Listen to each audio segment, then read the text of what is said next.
Welcome everyone again.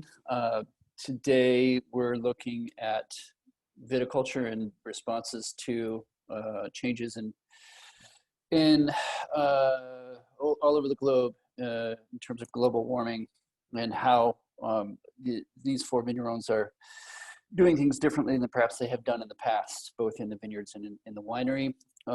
So we will, as we did in the previous session, be using the global diagram of wine to travel to these places. So if you don't have that pulled up, please go ahead and do that. Greg will also share his screen momentarily, and you can follow along that way as well. But if you want to drive the tool yourself, you can do that too. We have 4 producers today rather than 5, so we're going to try to keep the time to an hour and a half rather than 2 hours. This is the same format. The first 40 minutes or so will be devoted to discussion. We'll give you a little break to grab your wines and open them, and then the next 40 minutes will be devoted to tasting the wines and in the breakout groups with the producers. So we are going to kick it off with Andrea Sartori and Valpolicella, amazing Amarone producer. Up until this year, he was the chairman of the Valpol Consortio, so really interesting to talk to him about how rules and regulations come to be. We may have opportunity to address that. In addition to that, he is also the chair of Italia Lavina. So Andrea, with no further ado, if you could lead us into this with a brief introduction to Italia Lavina, what it is and why we're all here. Yes, I'm very proud to say Italia Lavina is probably the first proof that sometimes you can put together Italians. We are very known to be very opinionated. We all soccer coach or any other sports. If you ask 10 Italians about something, you have 12 opinions, because this is what we are. And I'm very proud to say that since we started the project in 2009, Italia Lavina is probably the life proof that sometimes you can actually get Italians together and working with synergy and on the same directions. So I'm very proud to say that, because it's kind of very unique. And I don't know if this is true in other businesses. I think wine people in Italy are especially opinionated. So it's really very difficult to get them together. However, since we started in 2009, we were about 9 companies, and we ended up this year being 21. So we cover pretty much all the, I wouldn't say 100% of the Italians' appellations, but most of it. The beauty of the consortio is not just small or big people, it's a mixture of different sizes company, which give us an edge, because we can actually get informations from many different kind of companies and many different style of companies, which is an added value for us.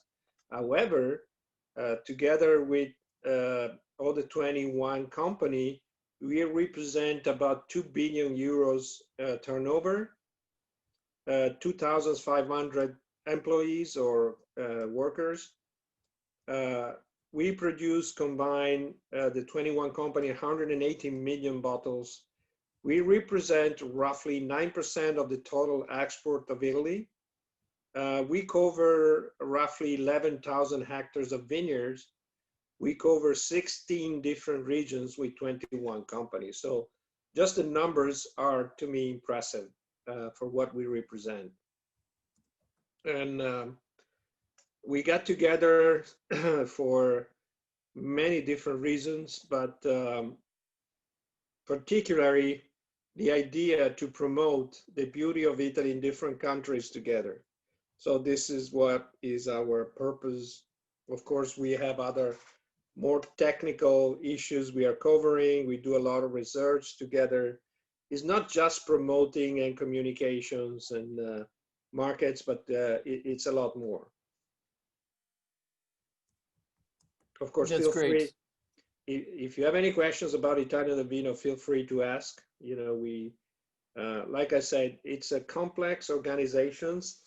Our main office, head office is near Verona in Padova.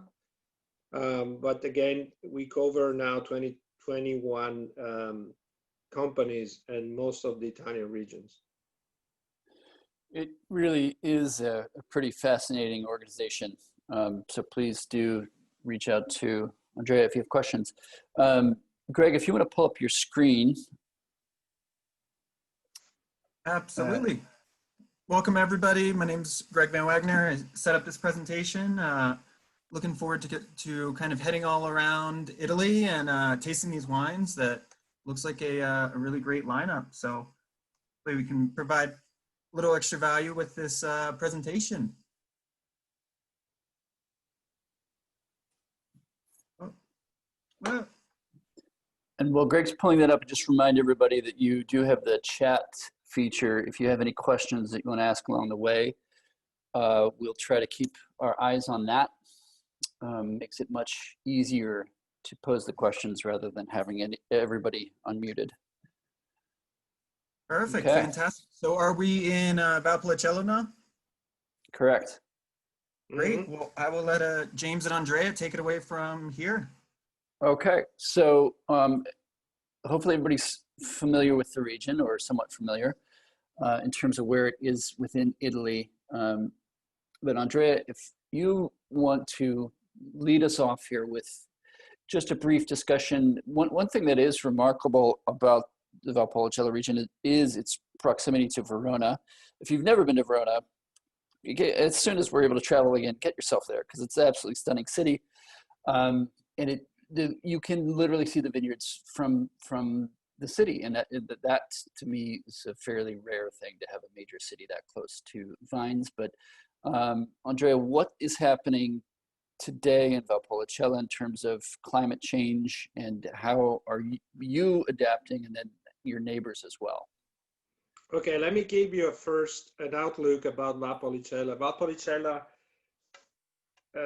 I think a strong point, you mentioned Verona, and I think it's a very important for us because it's the image of Valpolicella. Not only that, legally, Valpolicella district as a DOC appellation is a 60% under Verona County. So Verona is not just important for the fact that is the image of the area, but it's also the largest part of the area. It's under the district of Verona. Anyway, Valpolicella is now roughly 8,500 hectares of vineyards, so it makes us one of the largest appellations in the country. And it stretched from the classical district, which is in the west side of Verona, starting from the Sant'Ambrogio Comune, the county of Sant'Ambrogio, to the far east side of town, which is the Lasi Valley. Valpolicella has, and you can basically see this from the map, as 5 different valleys that goes from north to south. It gives to the area a unique difference between one valley and the other, a unique difference to the wines that are coming from each individual valley there. Very successful, especially in the last 20 years. It was a kind of sleeping giant to the end of the 80s and beginning of the 90s. And then finally, Valpolicella started, and especially Amarone, which is the flagship wines of Valpolicella anyway, has been becoming very successful and popular in many markets.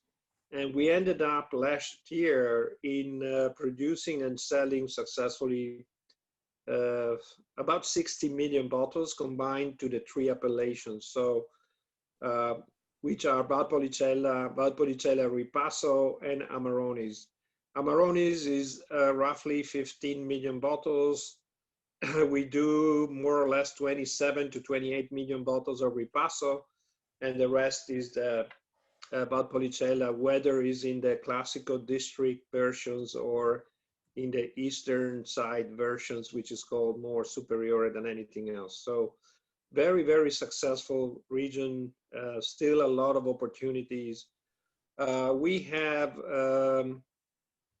2,800 farmers, and there are little less than 280 wineries who are effectively operating in the markets. Of course, you go from very, very small to very, very big, but this is what it is. So we have a large variety of different style and different size company in the region that I think makes the beauty and the richness of the appellations anyway. In terms of vineyards, most of the vineyards, thanks God, and I'm going to go back to this later, are still trained in the pergola system, between 60 and 70%, and the rest is what we call spalliera, which is very similar to Guyot. Heights is between 90 meters above sea level, more or less in the Classical district, to now, and again, I'm going to go back later on this, we stretch it up to 500 meters above sea levels in a surge, I would say, of refreshment from the hot summer we have seen from 2003.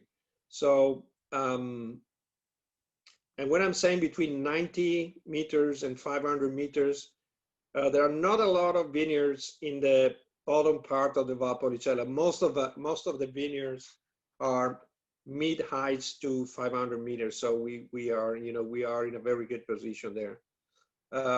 It's a volcanic soil, so good drainage. Beautiful microclimate, because Valpolicella is surrounded by a chain of minor mountains called Lecini Mountains, which are protecting even more the area from the bad weather coming from north. As you know, Italy has already a natural protections, which is the Alps. The Alps is a chain of mountains that stretch all over the north part of Italy, basically blocking the bad weather coming from Germany and Austria and from the north. And this is the first protections we got. And then the second protections is the Lecini Mountains for Valpolicella. The other main factors for climate control is Lake Garda, that you see here on the left side of Valpolicella, which is there you go, which is the largest lake in the country. And it helps us enormously to moderate the climate change and extreme climate situations in the area.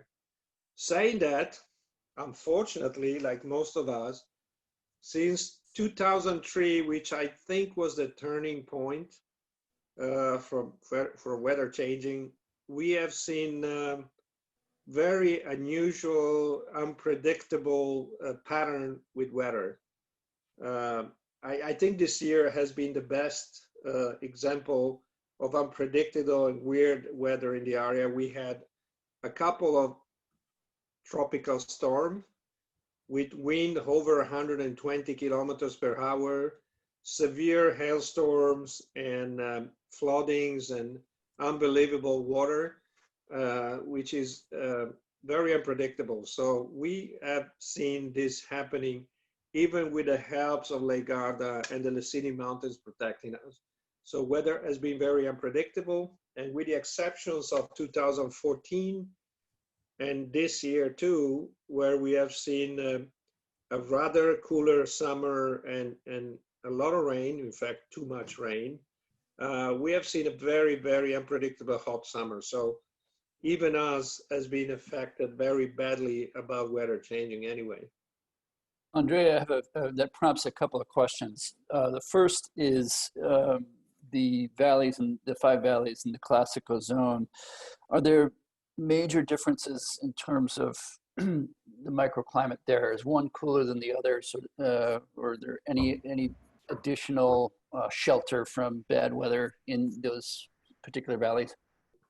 We have seen, ironically, the Classical area has been affected more severely. And when I say ironically, the classical area, which is the area of the west of Verona, where everything started, historically back in a long time ago anyway, has been more exposed to extreme weather.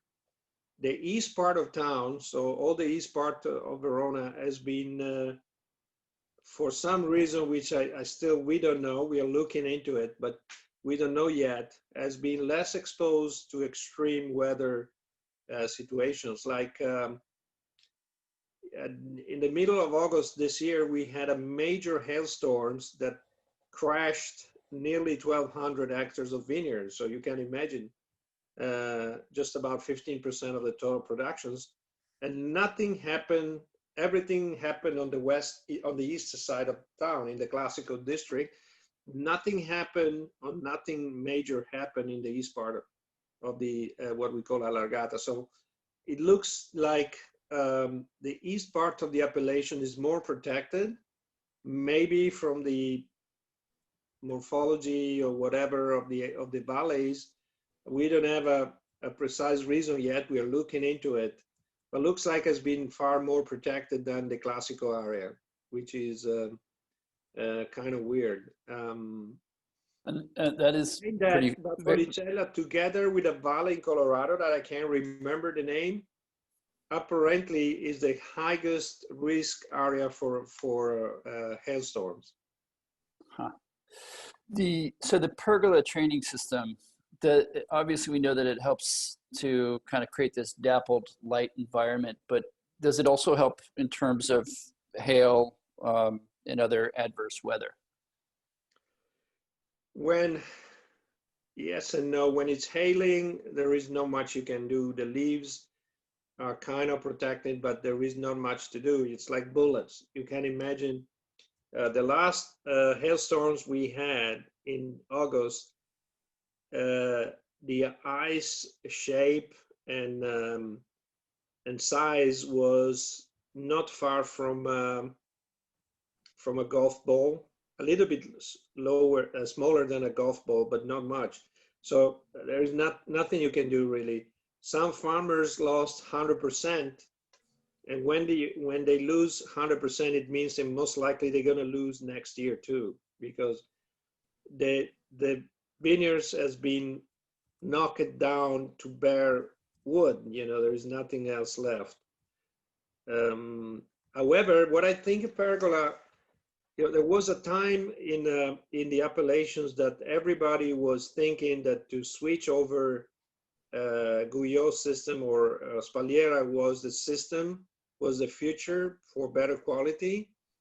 And then we found out when extreme summer and extreme hot weather started hitting the area, we find out that Corvina particularly is very sensible to sunburn. We start seeing little white dots on the skin of the grapes, which we did not understand what was going on. We were very afraid there was a new disease or something, but then we find out it was simply sunburn. So I think we should stop in changing from pergola to Guyot, and we should keep the pergola running, because at least you have the leaf curtain that are protecting the grapes from extreme sun exposure. So if you keep the productions per tree minimal, like maybe 3 kilos, like 4 or 5 bunches at most, you still have great quality, and you make sure that the grapes are effectively protected by the leaf curtains from the extreme sun exposure. So everybody is reconsidering, and I think we should stay the way we are right now. Sometimes tradition outpaces advances in technology. Well, you know what? The old farmer knew what they were doing. That's the bottom line. Yeah, I agreed for sure. So when we taste the Corte Bra later in the breakout session, if I'm not in that group, by the way, everybody, Andrea has a time constraint, so we're going to make, you're all professionals, you can handle this. We're going to make you do a bit of a amazing tasting acrobatics here and taste Amarone before you taste the white wine. But again, you can handle it. But I would love to hear, Andrea, a little bit more in that breakout session from you about Corvina, Corvinone, and what you're doing with the drying process, given all of what's happening in the global climate change. So thank you. I appreciate that. Was a great overview of the region. Really fun to see it from this perspective. And I've always really appreciated visiting Sartori for various reasons. But one is that you get that very specific information from Andrea, who is deeply involved with the Valpo Consortium. So from here, we're going to cruise down to Umbria. Greg, if you could take us there, that'd be great. And Gianpaolo, if you are currently muted, go ahead and unmute yourself. Yes. And you can say hello to everybody. Hello to everybody. Great. And as many of you are probably aware, the major red variety of Umbria is Sagrantino, great red grape that is full of glorious tannins. And when Gianpaolo, when I was there, I think 2 years ago, we had a great visit, a beautiful lunch, and we talked a lot about Sagrantino and its future. And I would just wonder specifically from you, if you could discuss a little bit about how Sagrantino maybe has changed or adapted to warmer temperatures, more sunlight. So the area of Sagrantino is about 615 hectares. So it's really not a big production areas. And one of the most interesting things that we can understand about the Sagrantino, that the thickness of the skin grapes is heavy. And that is something that protects from hail, from violent shower, and from, we sometimes in agriculture in my area say that there are some meteorological things that happen like a blitz, so very fast. And so as we understand the grapes of Sagrantino is a resistant grape. So we live in an area that even is protected from a mountain range, a chain mountain that protected from the north, or all of the north winds, of the cold north winds. So is an areas that it lives in 5 different districts, but as a mountain chain that protects from the very, very cold temperature. So what could happen? Something about hail. But you know that all the agriculture and the vineyards are not very afraid from hail because they are very localized. So usually in the areas of Montefalco, when hail comes, that not attach a very big area. Obviously, the damage are important, how Mr. Sartori was saying before, and we have to manage it. Depends of when, in which part of the nearest harvest time or not happens, but we have to manage in every times. Another important things that our conduction of grapes, the spurred cordon, let's a little bit let our vineyard try to defend our vineyard. You know that every atmosphere, violent atmosphere, storm, shower, hail coming from up. With the spurred cordon, the grapes, we are speaking about 6.5 kilos per hectare. So few grapes you have to manage, and they are protected by the green foliar, the green parts. And so that is another way to let the grape be the best we can do every harvest. Another interesting things that we manage different harvests. Mr. Sartori was saying about the 2003. In the 2003 was my first year of new new winery. So we started 2003. It was very difficult to manage this harvest year because it was very concentrated, so not rains. And substantially, what happens that the Sagrantino, the 2003 was a very special Sagrantino, very long vintaging Sagrantino, a lot of time for waiting that it could be drinkable, okay? It's not a lemon effect. So the power of tannin would not explode. We need time. So what about the climate change? We noticed that in the last 15 years, there was a change in temperature 1.5 more. Okay, one of the possible resolution with our enologist, Dr. Cottarella, that analyzed is something totally new. We understand that the hottest time let us improve to remain the mosto on the skin more time than the usually time.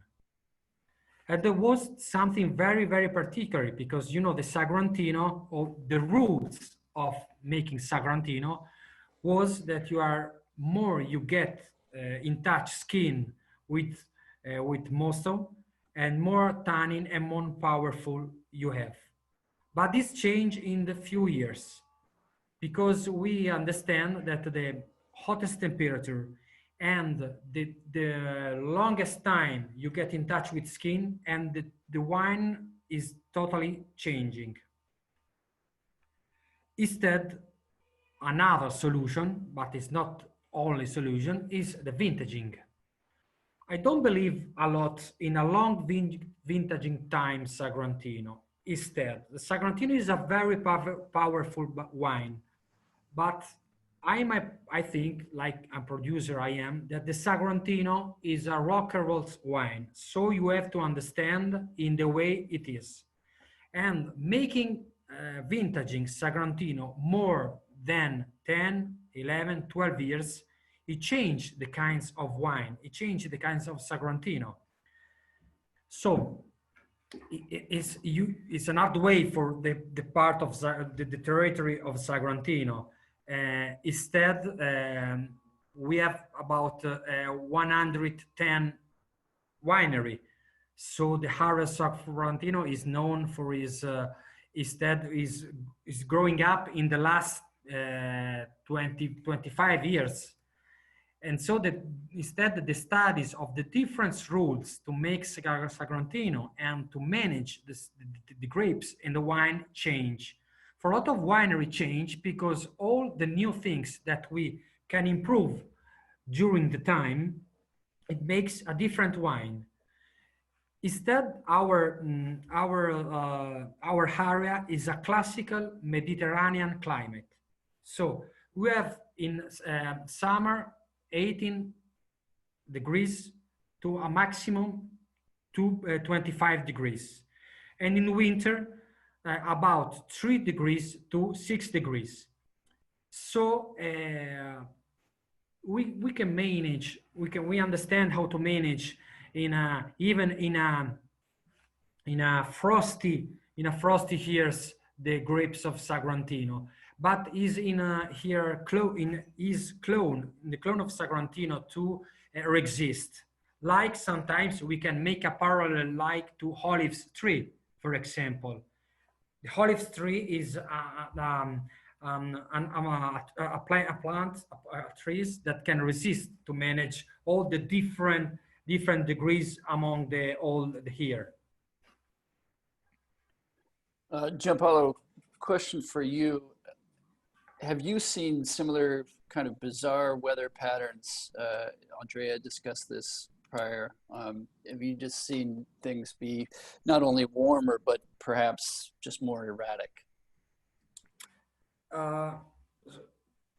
In this area, there are two side areas. Okay, there is a sort of east and west side. They instead are different, but not for the climates, only for composition, ground composition, for calcareous. So instead, I can I can say there is a very different climate uh, in the two different areas, because my winery owns the vineyard in these different areas. Even maybe in the east area, I don't know why there is more often possibilities of hails, even in the west sides. But hail is particularly you can predict, and is pushing and sometimes it touch a small area. So the territory is quite homogeneous for the climatic situation. That's great. I'm really looking forward to tasting your Sagrantino. As you know, we've discussed it. I too have a deep love for this grape. And I think Sorry, James. You know that the Sagrantino's producer, this usually they attempt to be the last, because when you eat the Sagrantino, you have to just drunk everything before. So I can manage with Mr. Sartori, because Sagrantino and Amarone, they are punching each other to stay the last. When you go to university and your surname start with Z, so you are the last. So agreed, 100%. That's great. Okay, Greg, if you can, Gianpaolo, thank you for that. Greg, if you could drive us down to Calabria, we'll just keep this thing moving. And again, there's been some great questions posed in the chat feature. Please do continue to raise those, and we'll try to address them as much as possible as we go along. And if not, then in the breakout groups for sure. If you end up having a question for a producer who's not in your breakout group, I will try and note that, and we'll those who are in the breakout group will try to pose those questions, and we'll try to get those answers to you direct. Okay, so we are in Calabria with Paolo Labrandi, and Paolo, this is a place that I've never been to, and so one that I very much look forward to going to someday.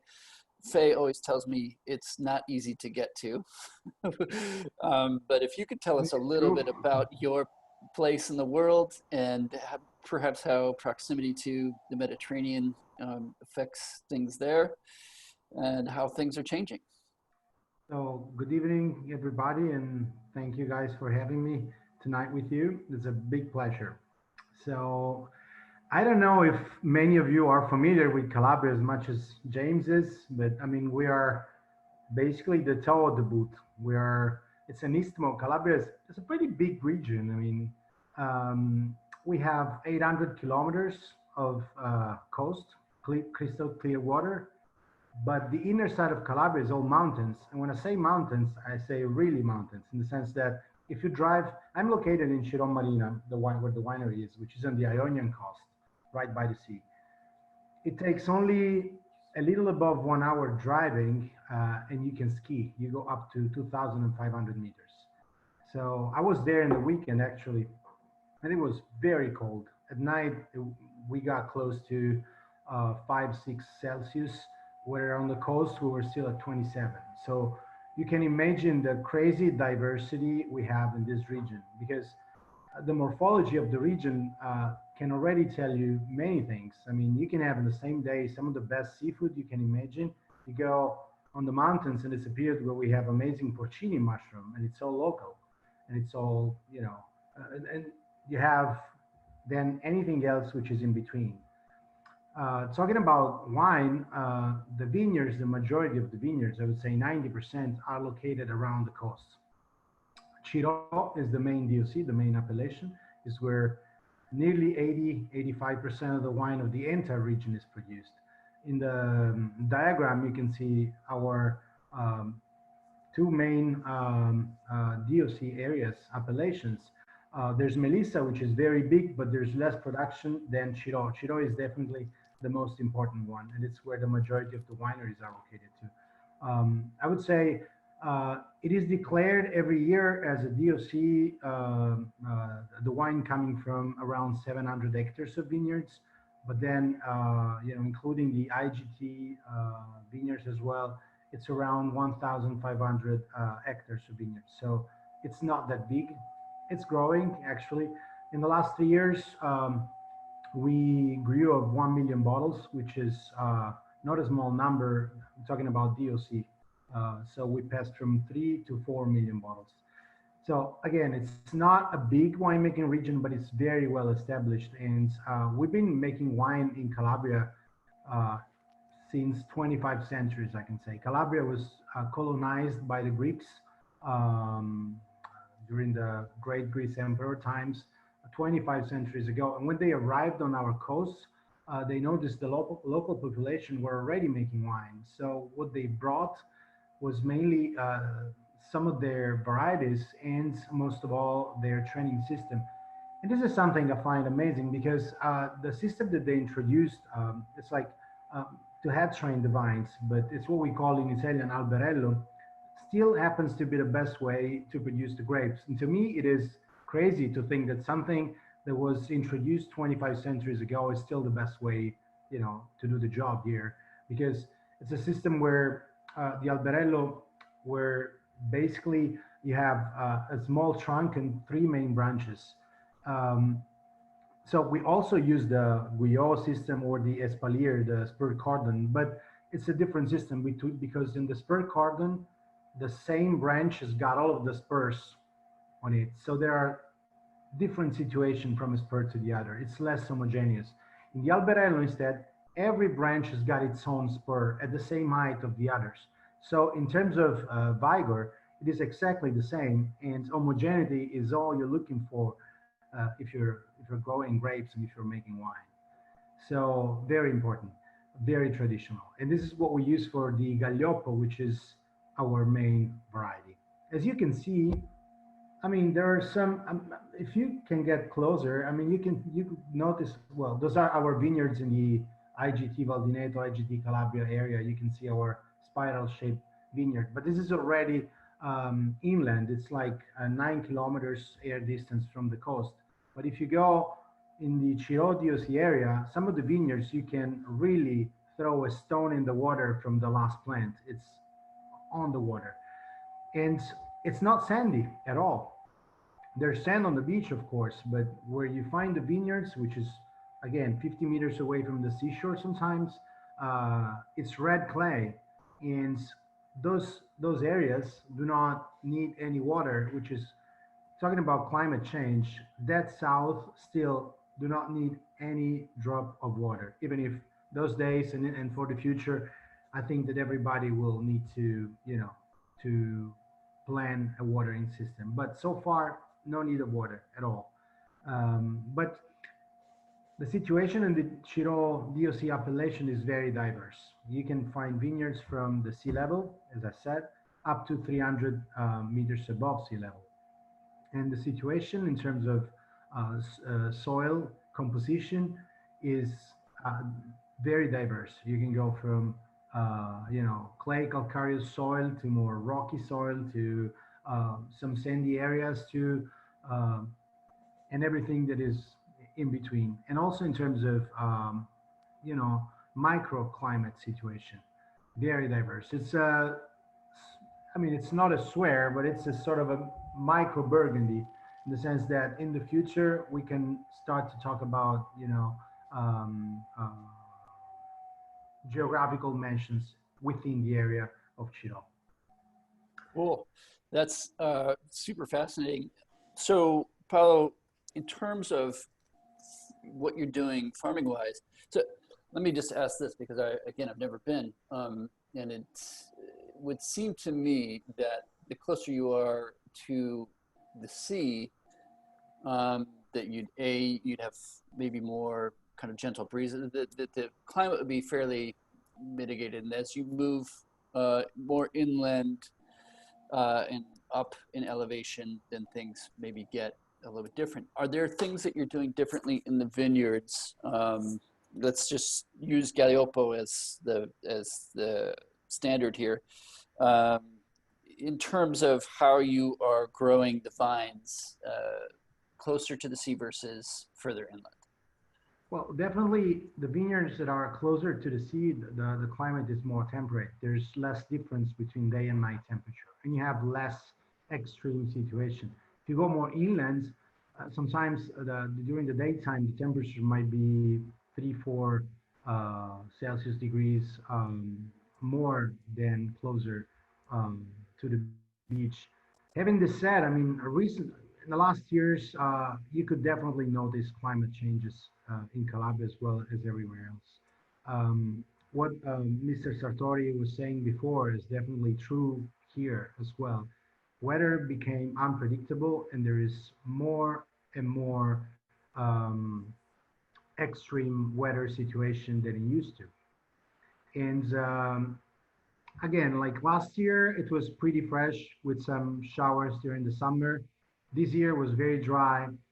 In 2017, it didn't rain for 6 months in a row. I mean, you never know what's going to happen. What is a fact for me is that winter definitely became warmer. Our summer is extended. Now, I mean, by the very beginning of May till the middle of October, it's summer here. Winter is like 1 month and a half, more or less. Sometimes it can be pretty cold, but it's even normal if in January you have 15, 16, 17 Celsius, which is not really winter in general. So sometimes it happens that the vineyards start to shoot much earlier than before. And 3 years ago, for the first time, we've experienced frost in Calabria. I still remember the day when I went to the vines and there was a Chardonnay vineyard and the shoots were pending. And we didn't know, we never seen it before. If you ask it to an 80 years old vintner here, never seen such a thing. And we thought that maybe our workers sprayed something at a bad concentration or something like that. But then in the same days, there were frosts in Burgundy or Austria, and we noticed that it was exactly the same thing. So we had frost. We lost not so much, around 250 quintals of grapes in a night. Not fun, but still not a disaster. But this is unprecedented, never seen before. So this became more and more the rule to experience something completely new every year. And also the other thing is that in Italy we call it water bombs. Like sometimes in 2 hours there might be like 180 millimeters of rain where you just want to hide somewhere and just wait that it's over. Never seen it before. We are in the middle of the Mediterranean Sea, where climate-wise, I think is one of the best places in the world to live. Never seen so many extreme phenomena, and now it is happening. This is climate changing here. And do you see between the varieties? So you've got, well, let's use again Galeoppo as the example, but also Chardonnay. So you've got grapes that have been growing there for centuries, and then Chardonnay, which of course is the newcomer. Yeah. Do you see big changes in terms of, or big differences, I should say, in terms of their ability to cope with these changes in the climate?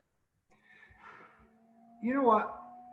Um, Calabria is definitely one of the richest places in terms of native varieties.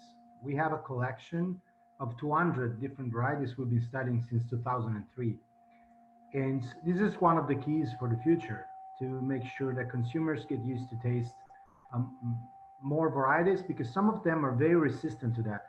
It's incredible. Some of the varieties we use are very late to be harvested, even this far south. But also, when you talk about Chardonnay or Sauvignon, we do sell a lot of Chardonnay and Sauvignon. I'm talking about my family's winery, and you can still do it. Definitely, we had to change the way we manage the vineyards dramatically, because I remember like 20 years ago,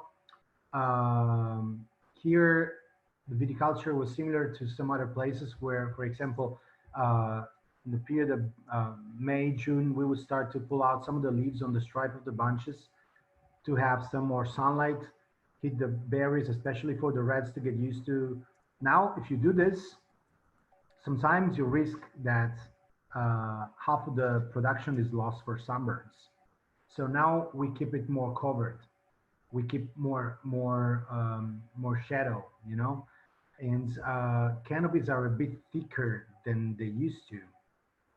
So it changed completely, and you have to be able to intervene as fast as you can, because sometimes you leave a lot of leaves, but maybe for a long period it can get humid, so you need to have the machinery to go there and very quickly take out the leaves that might be a problem. So you have to respond in a different way every year. You have to be flexible. There's not a rule to make it perfectly. I think if anything that we're all learning from 2020 is flexibility. That's great. I'm looking forward to tasting your Chardonnay a little bit later. Thank you for that insight. We've got some great comments going in the chat, and Luca has chimed in here. So Luca, thank you for that. Really appreciate it. Now we're going to go to Sardinia. And Luca, you had mentioned in the chat the Mistral. Yeah. And if you could just comment a little bit about how organic viticulture and the Mistral are affecting things in your world. Well, hi everybody. First of all, I have to say that I'm a very particular part of Sardinia. If you pay attention, if Greg can move the map, we are very close to North Africa. Between my winery, you can see on the spot, and North Africa coast, there is anything than Mediterranean Sea. I'm African, and global warming doesn't have a lot of effects on my climate. The real effect, the real things that change, that impact our life, our way that we manage the vineyards are the violence of the atmospheric phenomenon, first of all, and second, how long stay the African bubble in my area. I want to explain. Just to understand, we are Mediterranean. We have usually mild autumn, very mild winter. Average rainy in my area are around 600 millimeter. In the mid of September, this harvest, we have had 7 inches of water in 2 days. Average should be 2.20, 2.40 in 1 year. Well, there's nothing you can do with the technology to avoid that. If you think about a hailstorm in Verona, yes, you have the net to protect, to save your vineyards, but everything has been blown out. Anyway, my area is the homeland of the Carignano. In this area, the Carignano have found extreme condition. We are talking about hot summer day. We can reach usually over the 30, usually 40 Celsius degree outside. And first of all, the drought. We can reach 8, 9, 10 days without any drop of water. So you can imagine that the global warming, the increasing of temperature, it's not the biggest problem for us. Thanks God, we are facing the sea. We are always eaten by winds. Can be the most known at first is the Mistral. From north, very cold, very strong. But usually there is always something in my area. Can be Scirocco from south, can be Libeccio from southwest. That's very important because support us in cooling the vines during the night, giving us more healthy grape because it's very important to dry, to clean the excess of moisture on the leaves. I have to say that thanks God, brine land in our area is fundamental. Our Carignano is known as the most delicious in the world, not my sentence, Mr. Robinson wrote a long time ago, because it's completely cultivated without any irrigation. So we force this kind of vines to suck all the salty humidity. Our Carignano is very known because it's so plenty of salt that it has a nice drinkability, a nice acidity, even if we are very, very southern. And our wine are Mediterranean southern wine. bold, with alcohol. Then there is the problem of the Carignano that is acidity, tannins, etc., etc. And that's all. Regarding the Vermentino, because tonight we're gonna to, so sorry, we're gonna to taste some Vermentino. Vermentino loves hot climate, dry season, poor soil. Our soil is mainly sandy soil, so it's quite poor. That's very important for Vermentino as well as Carignano, because support us in reducing the hill forever, because Carignano as well as Vermentino are usually very vigorous. That's great. One thing that I think is really important to note there, to underline, I should say, is that saltiness in the wines, both in the Vermentino and the Carignano and Cananao, all the wines of Sardinia tend to have this saltiness that, to me, really offsets the richness. It brings a freshness that's kind of unexpected and additional complexity. I'm a huge fan of Vermentino, and especially yours, and really looking forward to putting that on my palate here in just a moment. And for those of you who are getting thirsty, we will get into the breakout groups momentarily, but there's been some interesting questions about whether different areas of Italy will change regulations in terms of what varieties are able to be planted. My sense is that in Sardinia, the varieties that are planted there are very well adapted to the climate, and so there's less of a reason, for instance, to change the game there, as like in Bordeaux, as we know, they've recently allowed grapes from Portugal and other places. Luca, do you see anything coming along that is different than Absolutely that? not. Absolutely not. All over the world, I'm reading that there is a lot of change. I was reading recently that in Napa Valley, people is moving the cab closer to the sea to capitalize the fog, or in higher vineyards. I can go far from the coastal area because benefits from marine influence are fundamental for us. First of all, I don't have any higher place on my shoulder. As you noticed, Vermentino, sorry, Sardinian grape has been very, very well adapted. I think there is nothing to change. My opinion is that there are some things that sometimes we have to pay attention of, like insects. Insects is a big problem of climate change because we don't have no more winter. So there is not a selection, a natural selection. Me, I'm organic. It's not easy to fight against insect with sexual confusion or insect antagonists. That's for me, but because me, I'm African, more important than the increasing of the temperature. Thanks God, I cultivated mainly Carignano. Carignano actually is the one of the most studied grape all over the world, because if the future will be more drought, more dryness all over the world, this is a grape that can survive very well without any drop of water. If you pay attention, also in Chile, in Maule area, where there are the same condition of mine, there is a very great Carignan, a very, very great Carignan.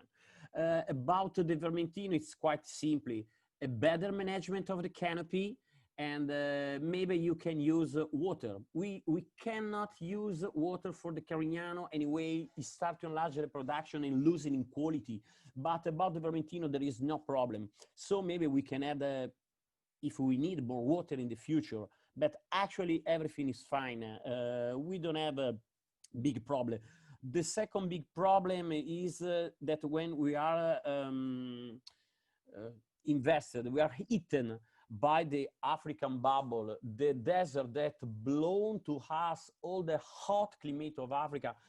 Once they stayed for 2-4 days maximum, actually can stay on my shoulder, on my skin for 1 week, 10 days. This is a very a particular stress for the vines. This is a stress for the vines.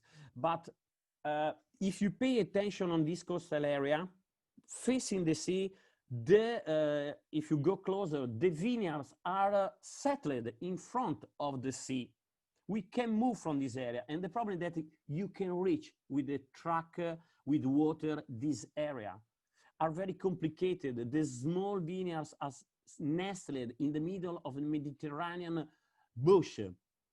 You can add water in any way. The 2017, we knew on our skin, we felt on our skin, 10 days of complete dryness. We reflected about the opportunity to add water by the vineyard, but it was impossible. So we made a natural selection.